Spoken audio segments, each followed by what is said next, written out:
Olá pessoal, aqui quem fala é o professor Silvanei, professor da disciplina de História. Estarei nesse momento começando um novo assunto com vocês. Estaremos trabalhando aí a Era Vargas, um assunto bastante amplo, bastante importante, para a nossa compreensão desse período republicano que estamos abordando com vocês. Então essa semana já foram enviadas algumas atividades que vocês provavelmente já devem estar fazendo. Então esse conteúdo ele vai ajudar vocês a ter uma compreensão maior desse período e até vai ajudar vocês também a fazerem as atividades. Acompanhem sempre esses vídeos, se possível façam anotações no caderno.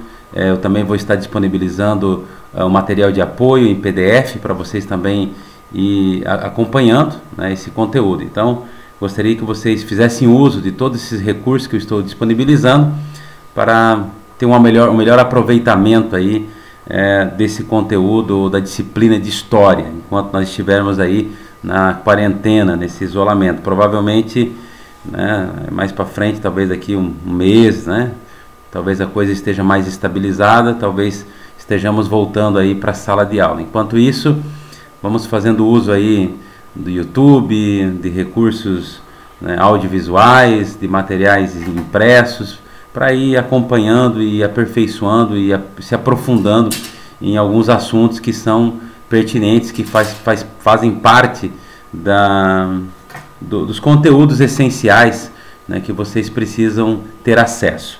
Então vamos lá, nós paramos na aula passada aqui no tenentismo. Vamos falar um pouquinho então do fim da Primeira República, da crise da Primeira República, e depois vamos falar da Revolução de 1930, que vai inaugurar um período que nós chamamos de Era Vargas. Então, para a gente entender um pouquinho, um dos motivos que leva essa república a uma crise, essa Primeira República crise, é uma tensão que existe entre militares e as oligarquias. Vocês vão lembrar que desde o começo da República existe uma alternância entre as oligarquias e militares. Os nossos dois primeiros presidentes foram militares. Depois de 1910, Hermes da Fonseca, que também era um militar, vai governar até 1914. Então sempre vai haver uma tensão entre esses dois grupos. Os dois grupos que inauguraram a República também serão os dois grupos que vão tensionar politicamente durante toda a Primeira República. Haverá também tensões entre as próprias oligarquias, lembrando que as oligarquias de São Paulo e de Minas Gerais, que são as oligarquias cafeeiras, elas vão ter uma maior proeminência no cenário político nacional. No entanto, outras oligarquias como do Rio Grande do Sul, Pernambuco, Paraíba, Bahia, também vão ter uma participação bastante ativa. Então, em alguns momentos, essas oligarquias também vão ter tensões, em questão de interesses, e isso vai redundar em 1930 com a chegada de Getúlio Vargas ao poder. Mas falando agora primeiramente do movimento tenentista, para a gente entender um pouquinho melhor, esse movimento ele se divide em três partes, como vocês conseguem ver aqui no nosso PowerPoint. Nós tivemos dois 5 de julho, o primeiro 5 de julho vai acontecer em 1920 e o segundo vai ocorrer em 1922, ou seja, uma diferença de 2 anos aí.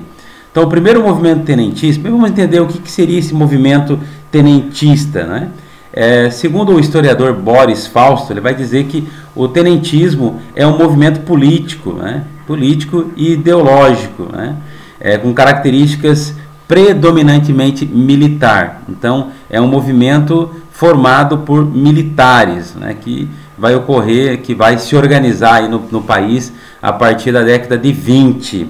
Então os tenentes, de certa forma, eles se identificavam como uma espécie de salvadores da pátria, como guardiões aí da pureza das instituições republicanas, os salvadores da pátria.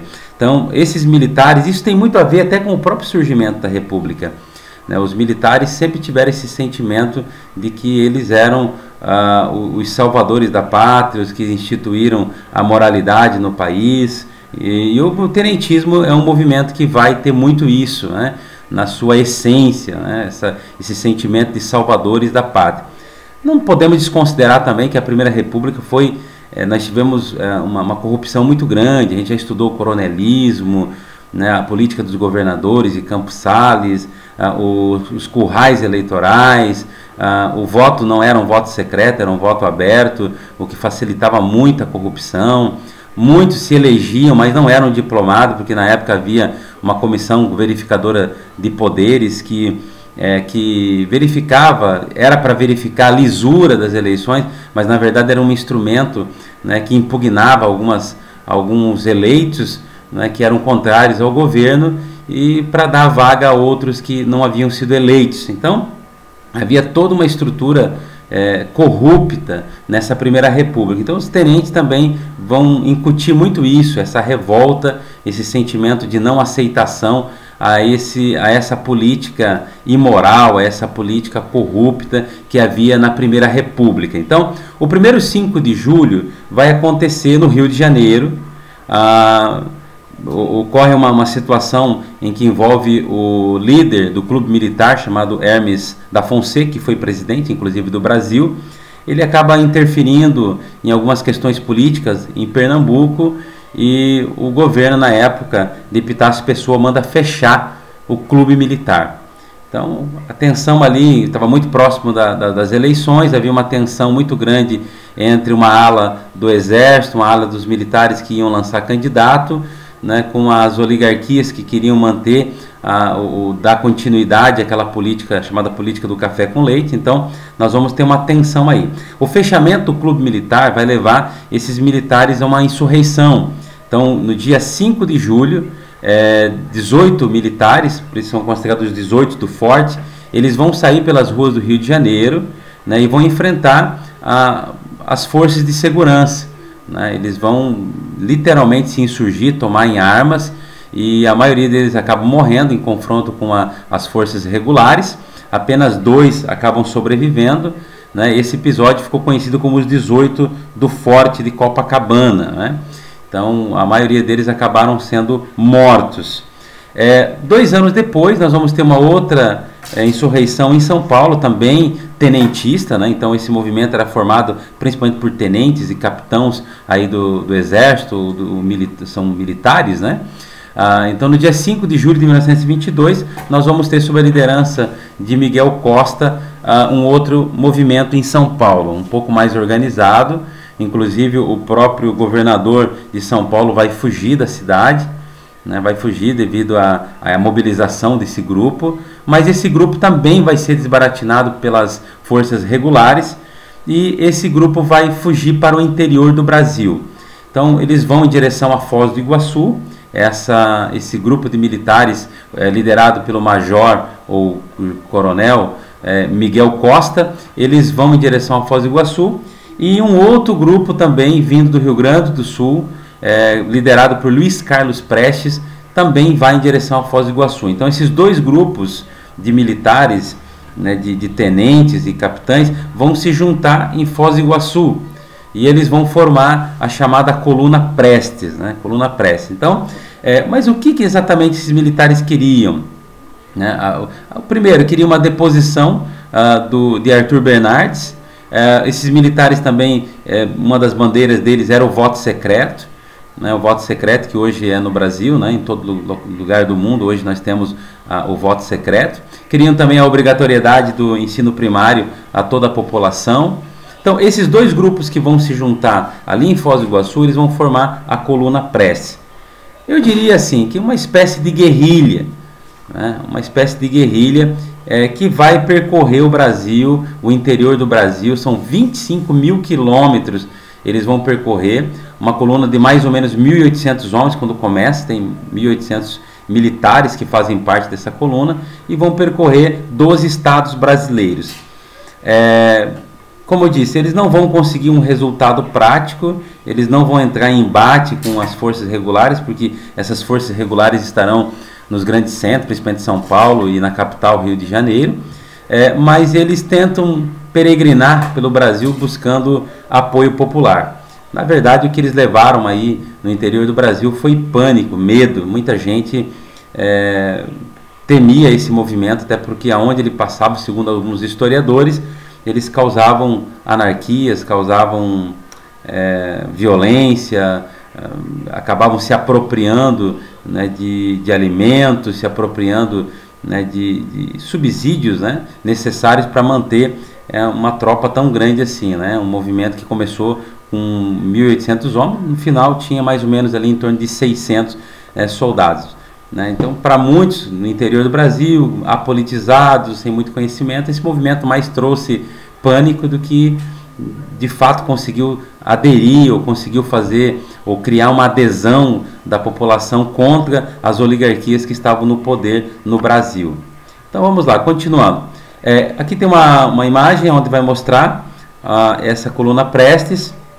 Nós temos ali então a região de Foz do Iguaçu, onde esse movimento vai começar. Eles vão em direção então ali a Campo Grande, Mato Grosso do Sul, até a região do Nordeste. Depois os líderes vão, na setinha azul, vocês vão perceber que eles vão parar ali na Bolívia, né? Esse movimento então não consegue ter êxito, não consegue adesão popular, mas as bandeiras, ou muitas das reivindicações do movimento acabaram sendo atendidos pela Revolução de 1930, pelo governo de Getúlio Vargas, que vai se unir a muitos desses tenentes também.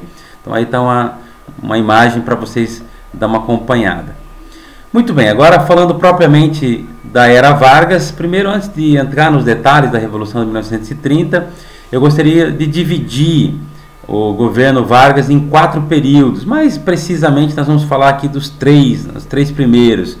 Nós vamos ter o governo de Getúlio Vargas, ou a era Vargas, dividido em, primeiro, o governo provisório, que vai de 1930 até 1934, o governo constitucional, que vai de 1934 até 1937, e o Estado Novo, que é uma ditadura propriamente dita, que vai de 1937 até 1945. Getúlio Vargas, depois de Pedro I, é o que mais tempo fica no poder da nação brasileira. E são 15 anos, mas se contar depois mais 3 anos, né, são aí 18 anos que ele fica no poder no Brasil. Né? Então é um dos governadores, dos presidentes mais longevos aí, na administração do nosso país, da nossa nação.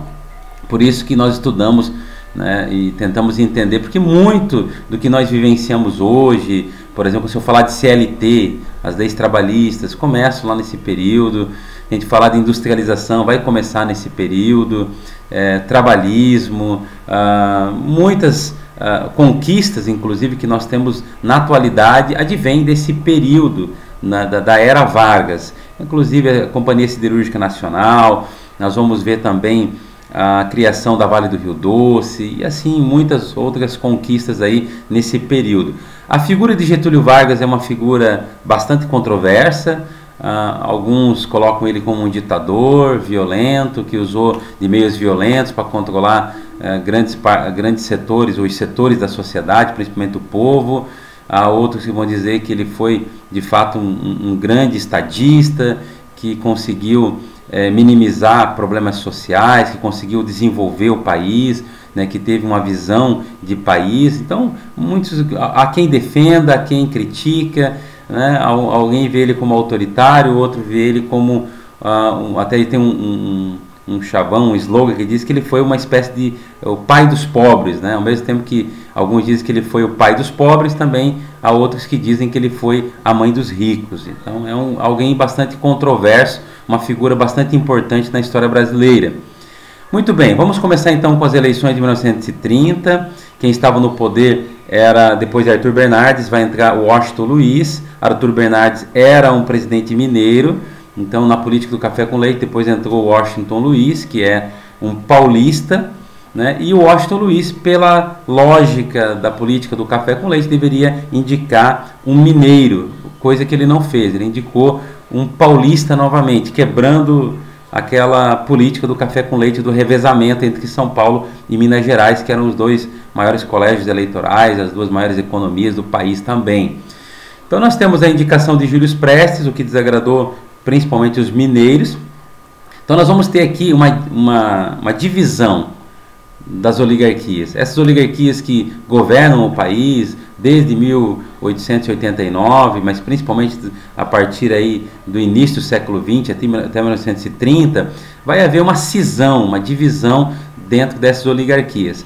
E nós vamos ter a formação então da chamada Aliança Liberal, né? A Aliança Liberal. Essa Aliança Liberal vai reunir estados como, por exemplo, Minas, Rio Grande do Sul, que é o estado de Getúlio Vargas, Paraíba e alguns outros estados do Nordeste. Enquanto que São Paulo vai indicar ali Júlio Prestes para disputar a presidência, para dar continuidade a governantes paulistas. Quais eram as principais bandeiras aí da Aliança Liberal liderada por Getúlio Vargas? Primeiro, ela, como eu disse, ela vai pegar algumas das bandeiras ou algumas das reivindicações do tenentismo, dos tenentes. Lembrando, depois a gente pode até falar melhor, que desse grupo do tenentismo nós vamos ter o surgimento de duas correntes políticas, de dois grupos políticos, um mais alinhado à direita, liberal, né, que nós vamos ver um pouquinho para frente ali, que é a Ação Integralista Brasileira, e um outro grupo que é o grupo comunista, que é o Partido Comunista liderado por Luiz Carlos Prestes, né? Mas nós falamos um pouquinho mais tarde sobre isso. Então o que eles buscavam? Voto secreto, né? Era um escândalo aquele voto aberto que podia ser facilmente manipulado. O incentivo à indústria nacional, lembrando que na Primeira República havia uma dependência muito grande do café, da agricultura, da borracha, do açúcar, do cacau, mas principalmente do café. Então havia uma necessidade de incentivar a indústria.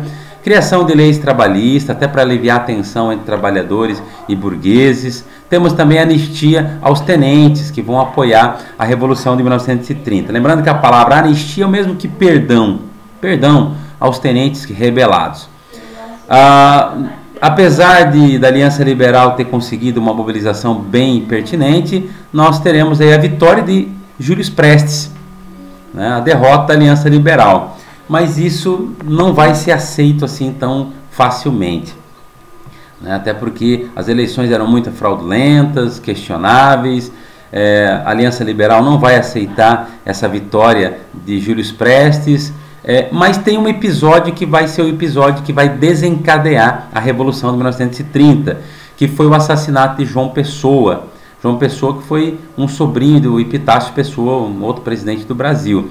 Esse João Pessoa foi governador da Paraíba. Ele foi assassinado ali tempo depois, né, das eleições, né, por brigas ali no seu próprio estado, mas acusaram Júlio Prestes, Washington Luiz, de estar por trás desse assassinato de João Pessoa.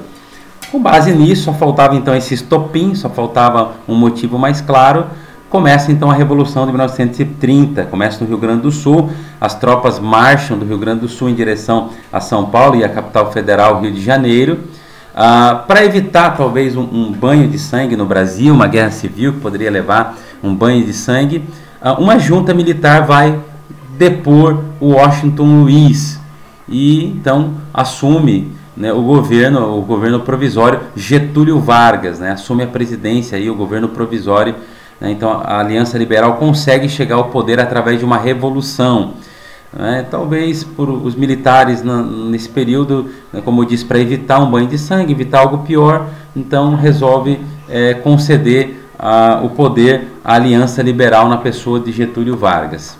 Então Getúlio Vargas vai chegar ao poder nesse período aí, né? Então nós temos aí o começo, o início da chamada Era Vargas. O primeiro governo Vargas, né, que é o governo provisório. A palavra provisória quer dizer algo que não é definitivo, algo que vai por um tempo, né? Mas quais são as principais características aí desse período aí? Nós vamos ter esse governo provisório que vai de 30 a 34, o fortalecimento do Estado e da figura de Getúlio Vargas. Então vai ocorrer uma centralização do poder nas mãos de Getúlio Vargas, do poder executivo. Os estados que tinham governadores agora não tem mais, né? Os governadores são substituídos por interventores. Esses interventores geralmente são tenentes. Olha só o grupo do tenentismo, alguns desses tenentes, né, lá da coluna Prestes, lá do movimento tenentista. Então muitos deles vão se tornarão interventores nos estados. Qual que era o objetivo de Getúlio Vargas com isso? Enfraquecer as oligarquias estaduais, né? Enfraquecer essas oligarquias nomeando interventores geralmente que não tinham relação com essas oligarquias. Uma das situações que ocorre também nesse período, é uma revolução em 1930, outra revolução, que é a Revolução de 32, né? Há uma insatisfação muito grande de São Paulo com os interventores, inclusive o primeiro interventor que foi nomeado não era paulista, o que desagradou muito os paulistas, né? Os paulistas não aceitaram, principalmente as oligarquias paulistas não aceitaram essa revolução, faziam muitas críticas a Getúlio Vargas. Então vai ocorrer um movimento que alguns chamam de Revolução Constitucionalista, né? Que também formada por uma frente única paulista. Vocês vão ver ali a morte, MMDC, é a sigla da morte de 4 jovens que atacaram o jornal Pro Vargas e foram assassinados, e as siglas de seus nomes viraram ali a MMDC, né? Foi formada então a Frente Única Paulista, e aí nós vamos ter uma guerra civil. São Paulo vai se insurgir contra o governo central, contra o governo de Getúlio Vargas. Essa guerra dura alguns meses, o governo central acaba ganhando, Getúlio Vargas, as forças federais acabam reprimindo, né, e derrotando as forças paulistas. Essas forças paulistas que são derrotadas nas armas, mas não são derrotadas nas reivindicações, porque logo em seguida Getúlio Vargas vai convocar uma Assembleia Nacional Constituinte. Bom, vamos entender algo aqui. 1930 e 34 são 4 anos de governo provisório. É de se estranhar um governo provisório de 4 anos. Normalmente se pode pensar um governo provisório de 1 ano, mas 4 anos é muito tempo para um governo provisório. Então isso também gerava um desconforto muito grande, um descontentamento muito grande, principalmente nas oligarquias paulistas e outras também. E a própria nomeação de interventores, a centralização do poder nas mãos de Getúlio Vargas, desagradou muitas oligarquias, especialmente a paulista. Então, essa revolução constitucionalista, como é chamada, uma das reivindicações é que Getúlio Vargas convocasse uma constituinte, fosse criada uma constituição para dar legitimidade àquele novo regime, né, ao país. Então, foi convocada ali a Assembleia Nacional Constituinte, em 16 de julho de 34, né, que foi aprovada a 3ª Constituição brasileira. Lembrando que nós tivemos uma Constituição lá em 1824, no período imperial, depois 1891, no período já republicano, a primeira republicana, e agora a 3ª, 1934.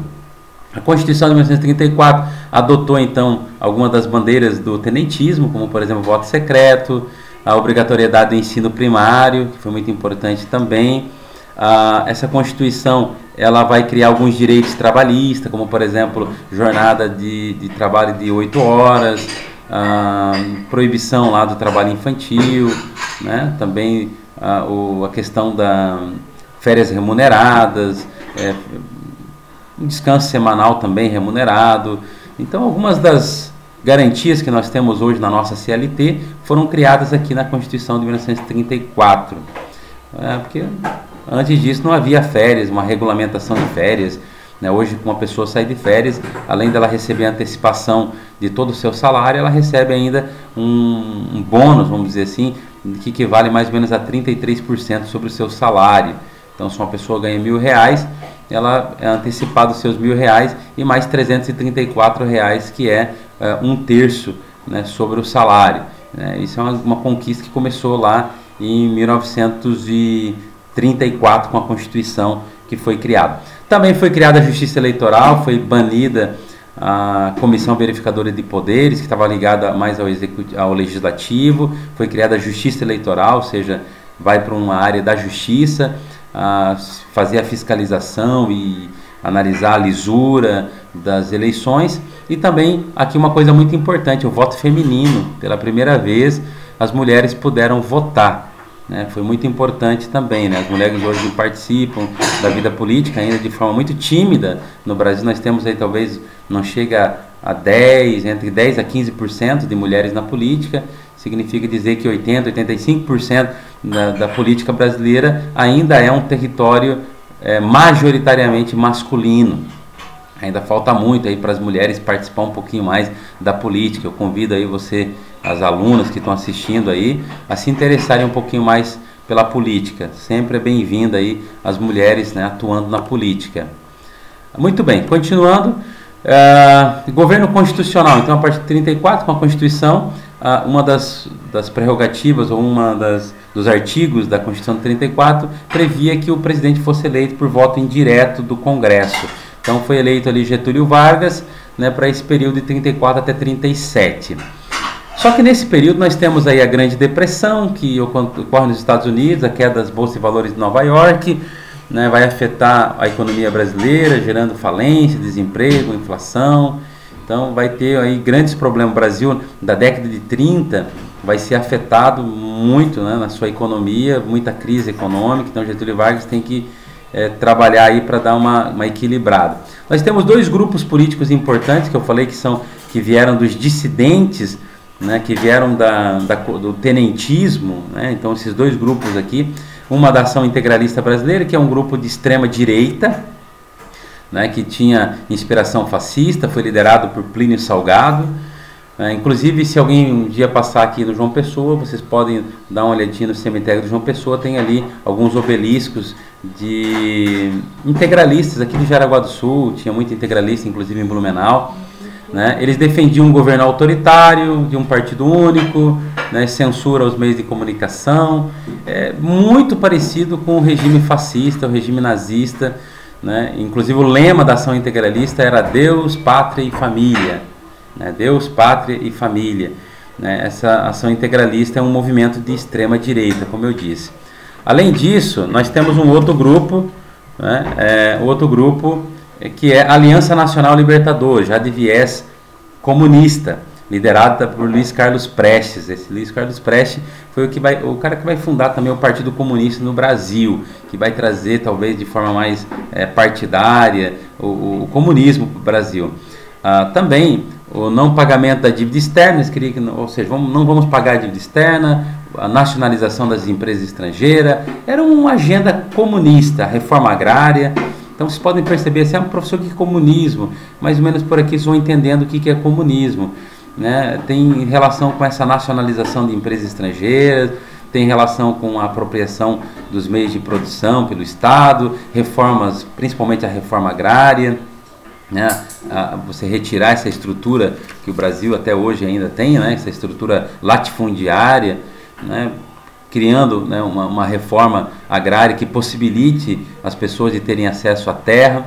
Só lembrando aqui que o cemitério aqui do João Pessoa é o cemitério luterano, tá? Se alguém passar ali, vocês vão ver os obeliscos. Então são dois grupos, uma de direita e um grupo de esquerda, né, que vai surgir nesse período. São as duas forças que vão conflitar nesse período aí. Lembrando que a Ação Integralista vai apoiar de forma mais direta Getúlio Vargas. Nós vamos ter também, um pouco antes de chegar ao Estado Novo, Getúlio Vargas deveria passar, né, para um outro presidente, deveria haver eleição em 1938. Mas Getúlio Vargas não tinha intenção de abrir isso para um outro candidato, né? Inclusive, talvez a gente não vai comentar aqui porque não dê tempo, nós temos em 1935 a chamada Intentona Comunista, liderada por esse grupo, né, chamado Aliança Nacional Libertadora, que vai tentar um golpe, né, no derrubar Getúlio Vargas. Isso ocorre em algumas capitais brasileiras, né? O grupo comunista tenta um levante, inclusive com apoio de alguns militares, apoio de partidários, um movimento a nível de Brasil que derrubasse Getúlio Vargas, né, implantasse no Brasil um comunismo. Esse grupo foi chamado de Intentona Comunista de uma forma pejorativa, não deu muito certo, Getúlio Vargas conseguiu reprimir esse movimento. Bom, com base nisso, nós vamos ter então, em 1937, Getúlio Vargas vem a público trazer um chamado Plano Cohen, né, o Cohen, né? Esse plano, na verdade, foi um plano falso, um plano mentiroso, fraudulento, em que dizia que os comunistas queriam tomar o país, que eles iam fechar as igrejas, tacar fogo nas igrejas, que eles iriam fechar o Congresso, que eles iriam matar inclusive alguns políticos. Esse plano, na verdade, foi forjado, foi um plano fraudulento, nem existiu sequer, mas serviu para legitimar o golpe que Getúlio Vargas vai dar, suspendendo as eleições e implantando o chamado Estado Novo. Então as eleições foram suspensas, proibição de greve, extinção dos partidos políticos, inclusive a extinção do próprio partido que o apoiava, que era a Ação Integralista Brasileira. Todos esses partidos foram fechados nesse período, tá? Foram fechados. Então a partir de 1937 até 1945, nós temos um governo ditatorial. Getúlio Vargas vai governar como um ditador, né, inspirado em ideais nazifascistas. Tá? Então nós vamos ter um governo totalmente autoritário. Um outro fenômeno agora, falando de Estado Novo, que ocorre nesse período, é o chamado trabalhismo. Getúlio Vargas vai buscar criar uma identificação com os trabalhadores, tanto é que tem uma expressão que ele sempre usa em todos os discursos dele, trabalhadores brasileiros, sempre usa essa expressão para criar uma identificação, né, com o trabalhador. Então ele vai criar algumas concessões, ao mesmo tempo que ele criava benefícios para o trabalhador, ele também fazia propaganda para dizer, olha, fui eu que fiz, e para criar um sentimento de gratidão nos trabalhadores em relação às conquistas que ele havia feito, trazida para a classe operária. Lembrando que nesse período, os sindicatos foram suprimidos, né? Os sindicatos foram vinculados ao Ministério do Trabalho, ele conseguiu controlar os sindicatos, e ele conseguiu de forma muito geniosa controlar também os trabalhadores, né? Através de concessões aí, ele procurou talvez distensionar essa relação entre trabalhadores e a burguesia nacional, né? Então nós vamos ter aqui a consolidação das leis trabalhistas, que é a nossa CLT, que perdura até os dias atuais, com muitas garantias. Getúlio Vargas também vai usar a propaganda, isso é muito importante para um governo ditador, é a propaganda, se autopromover. Ele vai criar o chamado DIP, que é o Departamento de Imprensa e Propaganda. Ele vai usar muito rádio. Nós temos hoje um programa que todo dia, acho que às 7 horas da noite, passado em cadeia nacional de rádio, que é a Voz do Brasil, né, o Hora do Brasil. Começou nesse período aí, em que vai falar, né, Getúlio Vargas criou isso no objetivo de alardear, de propagandear os atos de governo, de buscar trazer ou incutir uma visão positiva de seu governo. Então ele vai fazer isso muito bem. Então ele vai acabar através da propaganda, do DIP, que também vai censurar jornais, né? Ao mesmo tempo que ele criava uma imagem positiva do governo, ele também caçava dissidentes, críticos, pessoas que não concordavam com o regime. Muito parecido com aquilo que ocorria com a propaganda nazista na Alemanha ou fascista na Itália, né? Então a propaganda, como dizem, é a alma do negócio. Então ele procurou usar bastante desse artifício aí. Então nós vamos ter ele criando essa propaganda, e o trabalhismo, como eu disse, criar esse sentimento no trabalhador de gratidão, né, por aquilo que ele havia feito. Muito bem, algumas na área da indústria, principalmente no Estado Novo, vai ocorrer algumas mudanças muito importantes. Vamos lembrar que em 1945, 39 começa a Segunda Guerra Mundial, até 45. Então a indústria brasileira vai se desenvolver muito nesse período, por conta da substituição desses produtos que eram importados. Agora havia uma necessidade de se produzir aqui dentro do país, né, esses produtos. Então os europeus estavam em guerra, o mundo estava em guerra, o Brasil ainda não havia entrado, só vai entrar ali em 44, em que o Brasil vai entrar oficialmente na guerra, né, de forma prática, enviando soldados, né, para a Itália para guerrear. Mas até então o Brasil estava numa posição, vamos dizer assim, um pouco mais neutra, né? Lembrando que Getúlio Vargas tinha uma posição dúbia em relação à guerra.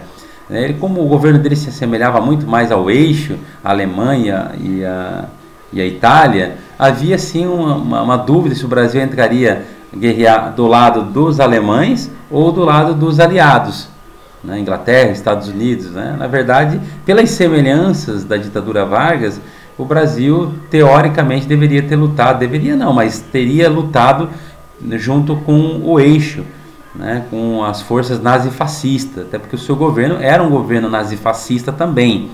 Então, nesse período aí, nós vamos ter uma economia, né, uma indústria, né, que vai se desenvolver, a industrialização por substituição das importações.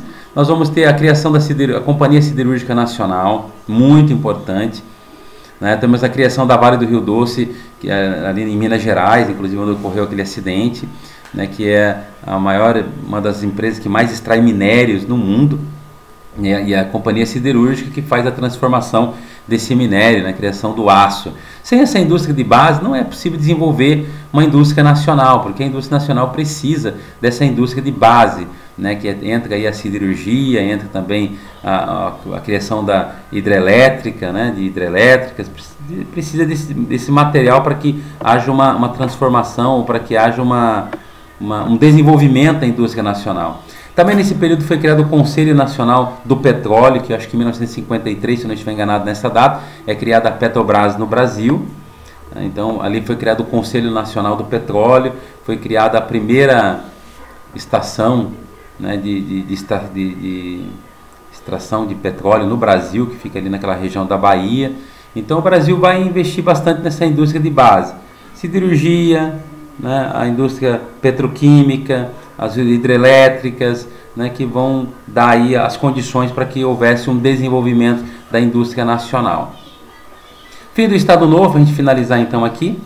Fim do Estado Novo, nós vamos ter aí, o Brasil participou da Segunda Guerra Mundial, ficou insustentável para o Getúlio Vargas, depois que termina a Segunda Guerra Mundial, que os aliados vencem a guerra, ficou insustentável para o seu governo, que mais se parecia aos governos derrotados da Europa do que aos vitoriosos, né? Então ficou praticamente insustentável o seu governo aqui. Então houve muitos manifestos, né, de grupos, como houve o manifesto ali em 1943, manifestos dos mineiros, né? Também temos ali a UNE, que é a União Nacional dos Estudantes, né, que também vai se manifestar no Brasil com o término da Segunda Guerra Mundial. As insatisfações e movimentos contra a ditadura de Vargas começam a aumentar. Getúlio Vargas então convoca eleições ali para 1945, desculpa, ele convoca eleições, porém essas eleições havia uma dubiedade aí de Getúlio Vargas, porque ao mesmo tempo que ele convocou novas eleições, ele fomentava o chamado queremismo. O que era o queremismo?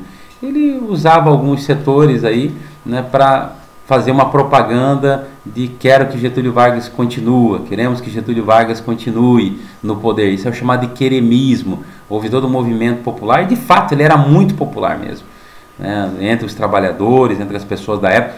Ele tinha uma popularidade muito alta e com medo disso os militares vão forçar a renúncia de Getúlio Vargas em 1945. Então chega aí o fim do Estado Novo ou da Era Vargas.